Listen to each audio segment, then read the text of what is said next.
Good morning students. 3 માર્ક્સના આપણે જે દાખલા શીખી રહ્યા છીએ એમાં આજે થોડાક નવા શીખવાના છે. લાસ્ટ વિડીયોની અંદર મેં તમને જે કૌટુંબિક બજેટની રીતે સામાન્ય સૂચકાંક શોધવાની જે 2 દાખલા સમજાવેલા, આજે એને એક વધારે દાખલો જોઈએ છીએ અને પછી 2 ગુણના દાખલા તરફ જઈએ છીએ. તો આજે એક દાખલો વધારાનો જોઈ લઈએ, જે પ્રેક્ટિસ વર્કનો દાખલો છે આપણી પાસે. 4 વસ્તુઓના ઉત્પાદન વર્ષ 2005ની સરખામણીમાં 2008માં અનુક્રમે 0.7, 1.1 0.95 અને 1.1 ગણા થયા છે. આપણે લાસ્ટ વિડીયોની અંદર જોયેલું હતું કે કોઈ પણ વસ્તુના ભાવ 2 ગણા થયા તો 100 ગુણ્યા 2 એટલે કે આપણે સૂચકાંક લખતા 200. કોઈ પણ વસ્તુના ભાવ 3 ગણા થયા તો આપણે 100 ને 3 વડે ગુણીને 300 કરતા અને ગણા વધ્યા તો ગુણ્યા પછી 100 ઉમેરતા. એ ખાસ બાબત ધ્યાન રાખવાની, વધ્યા શબ્દ આપેલો હોય તો તમારે 100 વડે ગુણીને 100 ઉમેરવાના રહેશે, કેમ કે MCQ ની અંદર આ પ્રશ્ન પૂછાય છે. તો અહીંયા એક વસ્તુના ભાવ 0.7 ગણા થયા છે, ખાલી ગણા શબ્દ આપ્યો છે, ગણા વધ્યા નથી, તો માત્ર 100 વડે ગુણવાના રહેશે. તો તમે 0.7 ગુણ્યા 100 કરશો તો તમારી પાસે સૂચકાંક મળશે 70. તો ચલો આપણે અહીંયા ખાનું બનાવેલું છે IW ને IW, તો પહેલાનો સૂચકાંક આપણને મળ્યો 70. બીજી વસ્તુની વાત કરી છે કે એક વસ્તુના ભાવ 1.1 એટલે અહીંયા આવશે 5/4 થશે, 4 ને 1 5, તો 5/4 ગુણ્યા 100 બરાબર. તો 125 તમને મળશે સૂચકાંક. તો બીજો સૂચકાંક આપણી પાસે આવ્યો 125. પછી સૂચકાંક અહીંયા બતાવેલું છે કે 0.95 ગણા થયા, તો 0.95 ગુણ્યા તમારે 100 કરવાના રહેશે, તો તમને મળશે 95 સૂચકાંક. તો આપણો જવાબ આવ્યો 95. અને ચોથો સૂચકાંક છે 1.1 એટલે કે 3/2 થશે ગુણ્યા 100 એટલે કે અહીંયા તમે છેદ ઉડાડશો તો 150. તો 4 વસ્તુના સૂચકાંક આપણને મળી ગયા, જે ગુણ્યા 100 કરવાથી ઘણા જ કીધા હતા, નહીતર હું 100 ઉમેરત. અહીંયા એમ કીધું હતું એને કે એક વસ્તુના ભાવ 0.7 ગણા વધ્યા તો 70 પ્લસ 100 કરવાના રહેશે, પરંતુ અહીંયા માત્ર ગણા જ કીધેલા છે, માટે આપણે 100 ઉમેરીશું નહીં. તો ચલો આપણું I નું ટેબલ તૈયાર. તો અહીંયા ચોથા વસ્તુના સૂચકાંક આપણને મળી ગયો 150. હવે W મતલબ ભાર, મહત્વ કે અગત્યતા, બરાબર. તો ભાર અહીંયા આપણને 33%, 25%, 19% અને 23% આપેલું છે. મેં લાસ્ટ વિડીયોની અંદર વાત કરેલી કે જો ભાર ટકાવારીમાં અથવા તો જેમની અંદર આપેલું હોય તો આપણે સીધો W લખી દેવાનો છે, એમાં કોઈ ફેરફાર કરવાનો નથી. તો અહીંયા W 33, 25, 19 અને 23. હવે લાસ્ટ ખાનું આપણું IW, મેન કામ આપણું I અને W નું ખાનું બનાવવાનું છે. પછી તો તમને ખ્યાલ છે કે ભાઈ IW નો ગુણાકાર કરવા અને સરવાળો કરીને જે જવાબ મળશે તમારો સૂચકાંક હશે. તો ચલો I અને W એટલે કે અહીંયા ગુણાકાર આપણે કરીશું 70 ગુણ્યા 33, તો તમને મળશે 2303.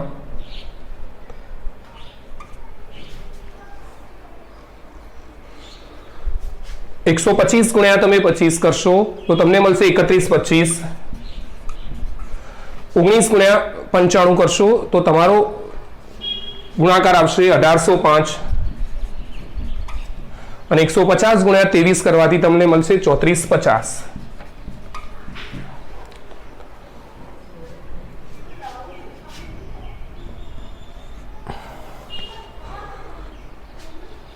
હવે આ બંને ખાનાનો આપણે સરવાળો કરવાનો છે. તો આનો સરવાળો આવશે 100 અને આનો સરવાળો આવશે 10,690. તો આપણું સૂત્ર સૂચકાંક બરાબર સિગ્મા IW ભાગ્યા સિગ્મા W બરાબર 10,690 ભાગ્યા 100 એટલે કે 106.90 તમારો પહેલા દાખલાનો જવાબ મળશે. તો પહેલો દાખલો આપણો જે ગણ્યો એના લાસ્ટ વિડીયોની અંદર બીજા 2 દાખલા આપણે જોયેલા હતા. હવે આજે જે બીજા દાખલા ટૂંકા શીખવાના છે, જે ટૂંકા દાખલા શીખવાના છે એમાં 2 ગુણના દાખલા છે. આ દાખલા મેં તમને પહેલા પણ લાસ્ટ વિડીયોની અંદર સમજાવેલા હતા, જે 3 ગુણની અંદર પૂછાય છે. અને આઈ નું ખાનું મેં બનાવીએ તમને કઈ રીતે, અહીંયા બાજુમાં મેં સમજાવ્યું છે. ડબલ્યુ નું ખાનું જે ટકાવારીમાં આપેલું હતું તો ડબલ્યુ સીધા લખવાના રહેશે. અહીંયા 70 ગુણ્યા 33 જે મેં કર્યા તો 23 આઈ થિંક 23 10 બરાબર છે. 125 ગુણ્યા 25 તો 31 25 આવશે. 95 ગુણ્યા 19 તો 18 105. 150 ગુણ્યા 23 તો 34 50 અને એનો સરવાળો કરશો તો 10 690 તમને મળી જશે. બરાબર છે. ઓકે, તો આ 3 ગુણના દાખલા આપણા પૂરા. હવે આપણું આજે 2 ગુણના દાખલા શીખવા જઈ રહ્યા છીએ, જેની અંદર વાસ્તવિક વેતનની ગણતરી. 2 ગુણના દાખલાનો જે આપણે ભાગ પાડી રહ્યા છીએ. હવે 2 ગુણના દાખલાની અંદર આપણો વિભાગ, આનું ફોર્મેટ મેં તમને સમજાવેલું છે. એમાં વિભાગ જે પહેલો આવે છે એમાં એક MCQ, પછી 1 ગુણનો પ્રશ્ન, 2 ગુણના દાખલા, 3 ગુણના દાખલા અને 5 ગુણના દાખલા પૂછાય છે. તો આપણે 5 ગુણના દાખલા શીખી ચૂક્યા છીએ, 3 ગુણના દાખલા આપણે શીખ્યા છીએ. હવે શીખવા જઈ રહ્યા છીએ ટૂંકા દાખલા 2 ગુણના, જેની અંદર એક રીત આવે છે વાસ્તવિક વેતનની ગણતરી. ઘણી વખતે પરીક્ષાની અંદર વાસ્તવિક વેતનની ગણતરીનું સૂત્ર પણ 1 માર્ક્સમાં પૂછાય છે. તો સૂત્ર ખાસ પાકું કરજો કે ભાઈ વાસ્તવિક વેતન બરાબર વેતન ભાગ્યા જીવન નિર્વાહ ખર્ચનો સૂચકાંક ગુણ્યા 100. વેતન, હા, ચોપડીની અંદર ઘણી વખતે સરેરાશ વેતન લખેલું છે, કોઈ ફેર નથી સૂત્રમાં. સરેરાશ વેતન લખશો યા વેતન લખશો, બરાબર, જવાબમાં કોઈ જ ફેરફાર થશે નહીં. તો અહીંયા મેં વેતન લખેલું છે, તો સૂત્ર યાદ રાખજો, વાસ્તવિક વેતન બરાબર વેતન ભાગ્યા જીવન નિર્વાહ ખર્ચનો સૂચકાંક ગુણ્યા 100. બરાબર છે. પરીક્ષાની અંદર આ દાખલો 2 ગુણની અંદર પૂછાઈ શકે છે. તો હવે પહેલું ઉદાહરણ જોઈએ છે વાસ્તવિક વેતન શોધવાનું. તો એની અંદર વર્ષ આપેલું છે આપણને. આ આપણો પ્રશ્ન. વર્ષ આપેલું છે 2010 થી 2015 સુધી 5 વર્ષ આપણને આપેલા છે. સરેરાશ માસિક વેતન અથવા તો એકલું વેતન પણ ગણી શકાય. તો સરેરાશ વેતન આપણને આપેલું છે 15,000, 18,000, 19,000, 20,000, 22,000 અને 25. 5 વર્ષનું વેતન આપેલું છે. અને અહીંયા જીવન નિર્વાહ ખર્ચનો સૂચકાંક આપેલો છે, જે મેં અહીંયા શોર્ટમાં લખેલું છે. જીવન નિર્વાહ ખર્ચનો સૂચકાંક આપણી રકમ છે, જેની અંદર વેતન પણ આપ્યું છે અને જીવન નિર્વાહ ખર્ચનો સૂચકાંક આપ્યો છે. દાખલો ઘણો સહેલો છે. જે 3 ખાના આપ્યા હતા મેં અહીંયા 3 ખાના ઉભા બનાવી દીધા છે. વર્ષ તો 2010, 11, 12, 13, 14 અને 15. તો 5 વર્ષ લખેલા છે આપણે.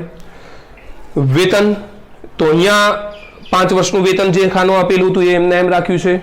જીવન નિર્વાહ ખર્ચનો સૂચકાંક આપેલો તો એ પણ એમના એમ છે. અને આપણે જે શોધવાનું હતો કે વાસ્તવિક વેતન શોધો, તો એક ખાનું વધારાનું બનવાનું રહેશે વાસ્તવિક વેતનનું. જે પરીક્ષાની અંદર તમે અહીંયા ખાનાની અંદર પણ સૂત્ર લખી શકો છો, અથવા તો ખાનાની ઉપર જે તમે ટેબલ તૈયાર કરો એ ટેબલની ઉપર તમારે વાસ્તવિક વેતનનું સૂત્ર લખવાનું રહેશે. સૂત્ર છે વેતન ભાગ્યા જીવન નિર્વાહ ખર્ચનો સૂચકાંક ગુણ્યા 100. ઓકે, તો કશું કામ કરવાનું નથી, સિમ્પલ કામ છે કે ભાઈ 15,000 ભાગ્યા 120, 2 ખાનાનો ભાગાકાર કરીને જે આવે અહીંયા મૂકી રાખવાનો છે. કામ પૂરું આપણું. દાખલો ઘણો સહેલો છે. વેતન ભાગ્યા જીવન નિર્વાહ ખર્ચ 2 ખાના આપણને તૈયાર આપેલા છે. તો 15,000 ભાગ્યા 120 ગુણ્યા 100 કરવાથી જે આપણો જવાબ મળશે, અહીંયા 18,000 ભાગ્યા 180 ગુણ્યા 100 કરવાના રહેશે. મતલબ વેતન ભાગ્યા જીવન નિર્વાહ ખર્ચનો સૂચકાંક. આ બંનેના ખાનાનો તમે ભાગાકાર કરતા રહેશો, તમારું વાસ્તવિક વેતન તમને મળી જશે.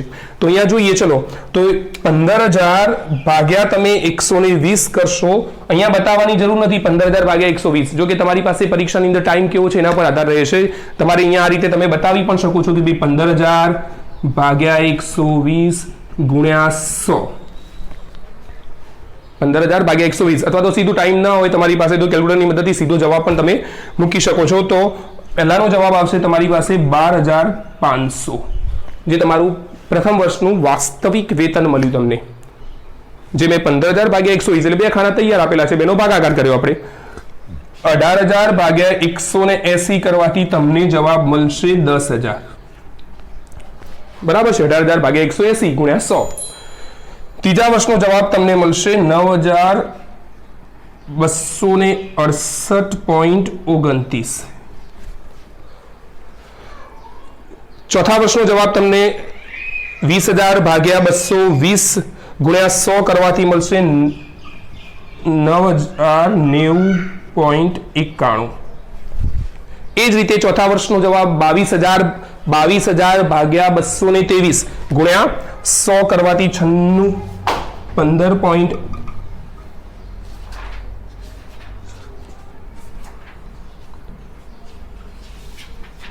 68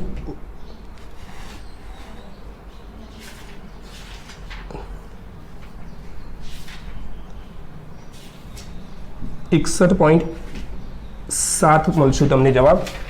તમારે આનું કામ કેલ્ક્યુલેટરની મદદથી જ કરવાનું છે, બરાબર. મારી પાસે હાલ પૂરતા કેલ્ક્યુલેટરની મદદથી મેં દાખલો ગણીને રાખેલો છે. તો અહીંયા 22,000 ગુણ્યા 235 કરવાથી 9,361.7 મળશે અને લાસ્ટ 25,000 ભાગ્યા 260 કરવાથી તમને મળશે 15.38. બરાબર છે. તો આપણું વાસ્તવિક વેતન, જેની અંદર કશું કોઈ સરવાળા કરવાના નથી, સીધે સીધું વેતન ભાગ્યા જીવન નિર્વાહ ખર્ચનો સૂચકાંક કરવાથી જે આવે તમારો વાસ્તવિક વેતન રહેશે. તો આ ટૂંકો દાખલો આપણો 2 ગુણનો પરીક્ષાની અંદર પૂછાય છે. દાખલો સહેલો છે છતાં પસંદગી થાય છે પરીક્ષાની અંદર. અને મેં પહેલા પણ ચોખવટ કરી કે આ દાખલો જે ખરો એ 2 ગુણ ઉપરાંત કેટલીક વખતે એનું સૂત્ર પૂછાય છે કે ભાઈ વાસ્તવિક વેતનનું સૂત્ર જણાવો. તો આપણું કામ પૂરું. વાસ્તવિક વેતન બરાબર સૂત્ર યાદ રહી ગયું છે. સરેરાશ વેતન લખી શકો છો અથવા તો તમે વેતન ભાગ્યા જીવન નિર્વાહ ખર્ચનો સૂચકાંક ગુણ્યા 100. ઉપરના ભાગે સરેરાશ વેતન યા વેતન, બુકની અંદર બંને રીતે લખેલું છે. અમુક દાખલામાં એને સરેરાશ વેતન લખેલું છે, અમુક દાખલામાં વેતન ભાગ્યા જીવન નિર્વાહ ખર્ચનો સૂચકાંક ગુણ્યા 100. બરાબર છે. તો આપણા 2 ગુણના દાખલા, આ દાખલો જે જોયો આપણે લાસ્ટ વિડીયોની અંદર જોયેલો હતો, જેની અંદર 3 માર્ક્સનો દાખલો હતો. અહીંયા આપણે શરૂઆત કરી છે ટૂંકા દાખલાની, જે 2 ગુણની અંદર પૂછાય છે. બરાબર. તો આ વાસ્તવિક વેતનની ગણતરી આપણે પૂરી કરી. તો હવે એક નેક્સ્ટ દાખલો જોઈએ છીએ. જેની અંદર 2 ગુણનો દાખલો આ જ રીતથી આપણે જોઈશું. તો સારું, ચલો જોઈએ 2 ગુણનો બીજો દાખલો. એ બીજા દાખલાની રકમ વર્ષ 2010 થી આપણને 2015 આપેલું છે. સરેરાશ માસિક વેતન આપેલું છે આપણને 5 વર્ષનું 15,000, 15,600, 16,200, 17,000, 18,000 અને 20,000. અને જીવન નિર્વાહ ખર્ચનો સૂચકાંક આપેલો છે. શોધવાનું કીધું છે વાસ્તવિક વેતન. તો અહીંયા આપણે ખાના બનાવી દેવાના છે. મેં વર્ષ અહીંયા લખી દીધા છે 5 વર્ષના. સરેરાશ માસિક વેતન પણ આપણને 5 વર્ષનું આપેલું છે અને જીવન નિર્વાહ ખર્ચનું સૂચકાંક જે આપણને ટેબલ આપ્યું હતું આપણે ઊભું લખી દીધું. હવે વાસ્તવિક વેતનનું સૂત્ર તમને યાદ છે, વેતન ભાગ્યા જીવન નિર્વાહ ખર્ચનો સૂચકાંક ગુણ્યા 100. તો આ બંનેના ખાનાનો તમારે ભાગાકાર કરવાનો છે.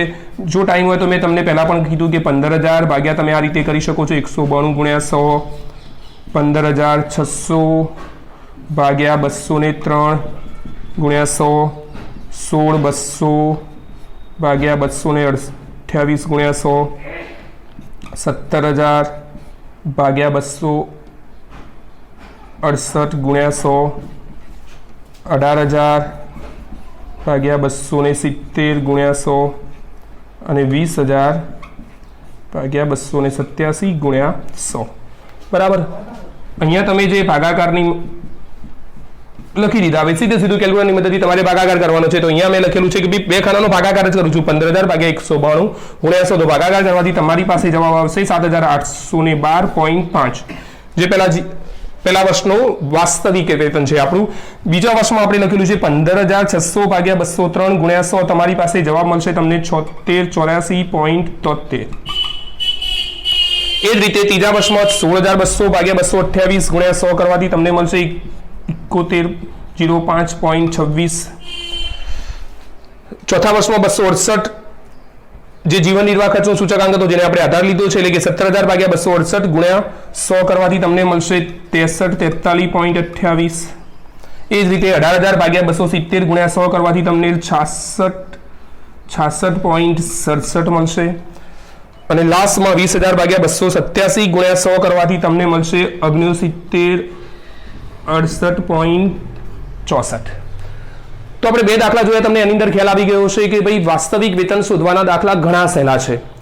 બંને ખાના જે આપણને રેડીમેડ આપેલા હોય છે, ખાલી સૂત્રનો ઉપયોગ કરીને 2ના ભાગાકાર કરવાથી આપણને વાસ્તવિક વેતન મળી જશે. તો વાસ્તવિક વેતનના દાખલા જે સ્વાધ્યાયની અંદર 1.4 ની અંદર આપેલા છે. જો તમારી પાસે બુક હોય તો તમે એની અંદર રિફર કરી શકો છો. તો નેક્સ્ટ વિડીયોની અંદર આપણે વાસ્તવિક વેતનના દાખલા સિવાય બુકની અંદર આઈ થિંક 6 થી 7 ટૂંકા દાખલા આપેલા છે, જુદી જુદી રીતો. હવે તમારે ખાસ કરીને સૂત્રનો ઉપયોગ વધારે કરવાનો રહે. વાસ્તવિક વેતનના દાખલા આટલાથી આપણે મર્યાદિત રાખીએ છીએ. હવે વધારે દાખલા આપણે વિડીયોમાં જોઈશું નહીં. હવે બાકીના જે 2 ગુણના દાખલા હશે જે આપણે નેક્સ્ટ વિડીયોની અંદર જોતા રહીશું. ત્યાં સુધી તમે સૂત્રોને તૈયાર કરતા રહેજો. Good bye.